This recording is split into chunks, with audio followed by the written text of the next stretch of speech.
If you have an ADHD nervous system, you know the feeling, right? That constant swing between extremes. But what if you had a simple tool to help you navigate those swings? One that's created by you, specifically for you. Well, in this explainer, that's exactly what we're going to do. Let's build your personalized regulation menu together. Okay, so here's what we're going to cover. First, we'll dig into the regulation problem itself. Then I'm going to introduce you to this really powerful idea, the nervous system menu.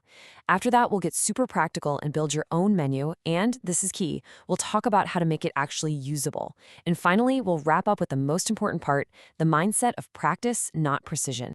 All right, let's jump right in. Section 1, the regulation problem. Because before we can talk about a solution, we really need to get a handle on what it feels like to be caught in those swings. So often, the ADHD nervous system feels like it's on a seesaw, right? It's constantly swinging between these two main states. On one side, you've got overstimulation, that feeling of too much coming at you way too fast. And then on the other side, you've got understimulation, where everything just feels slow, heavy, and totally drained of energy. Now, here's the really critical thing to get. When you're in either one of these states, whether you're totally revved up or completely shut down, the first thing to go offline is your ability to make decisions. All of a sudden, just figuring out what to do next feels impossible. And this is where the solution really clicks into place. The whole goal is to shift gears. We're moving away from that huge, overwhelming question of, what should I do, to something much, much simpler. Just choosing from a short list of things you already know can help. And that small shift, that's everything. That's the foundation of the whole tool. So, how do we actually make that shift happen? Well, that brings us right to section 2, your nervous system menu. This is the solution you can literally keep in your pocket. So what even is a regulation menu? Well, it's pretty much what it sounds like. It's a simple, pre-made list of supportive tools you can turn to when your brain just can't problem solve. The whole point is that it completely takes away the need to figure things out from scratch when you're already struggling.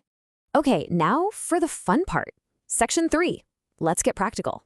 We're going to build your menu right now in 3 really simple steps. Step 1 is super simple. You're just going to name your states. You don't need fancy scientific labels, just words that make sense to you. This is all about noticing, not judging. You know, most of us with ADHD can recognize 3 basic states. There's overstimulated, that can feel tense, rushed, maybe a little irritable.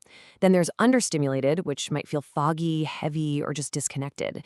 And of course, there's regulated, that sweet spot where you feel alert, but also calm and present. And the most important thing to remember is these are just body states. They are not who you are, and they shift all day long. Okay, step 2. This is about gathering what already works for you. Seriously, we're not trying to find some brand new magical technique here. We're just looking at what you might already do without even thinking about it. And this is a really, really important point.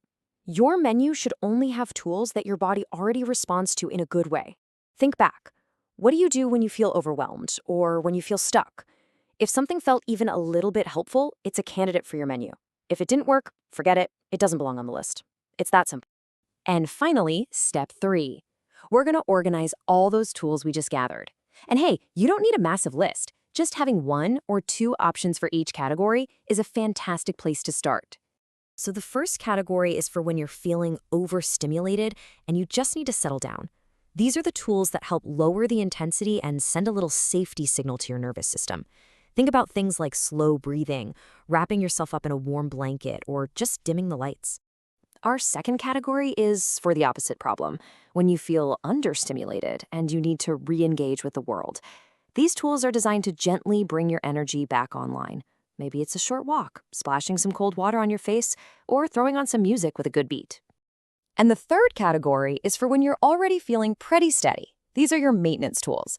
They help you keep that balance without a ton of effort. Things like staying hydrated, taking short pauses, or just changing your posture. Remember, there's no best list. There's only your list. Okay, so you've built your menu. Awesome. But let's be real, a great menu is totally useless if you never actually look at it. So that brings us to section 4, making your menu usable by reducing friction. A menu is completely useless if you forget it even exists, right? So this brings us to a super important question. Why is making it visible so critical? Here's the simple truth. When you're dysregulated, you literally will not remember what helps you. Your brain is just too busy and too taxed to recall the solutions. And I need you to hear this. That's not a personal failing. It's just how our nervous systems are wired to work under stress. It's totally normal. And that is exactly why you have to make it visible. Don't even try to rely on your memory. Put a short list on your phone's lock screen, stick a Post-it note on your computer monitor. You could even put together a little physical kit with a few tools in it. The whole goal here is to make it as easy as possible to get support at the exact moment you need it most. All right, finally, let's talk about the mindset that really holds all of this together. This is section 5, and it's called practice, not precision. Honestly, this philosophy is what makes the menu a tool that actually works long term. Look, you're not always going to catch dysregulation early. You're not always going to choose the perfect tool from your menu, and that is 100% okay. The point of this is not perfection. It's about recovering with less shame and more genuine support for yourself. Every single time you notice and respond with a little kindness, you're building trust with your own nervous system. So here's a super simple action you can take, like today. Just write down just one, tool that you already know helps you, whether it's to calm down or to get a little energy. Then put that note somewhere you absolutely cannot miss it. You don't need a perfect finished menu. Just start with one thing. Because that one simple, small act of support for yourself, that is regulation in real life.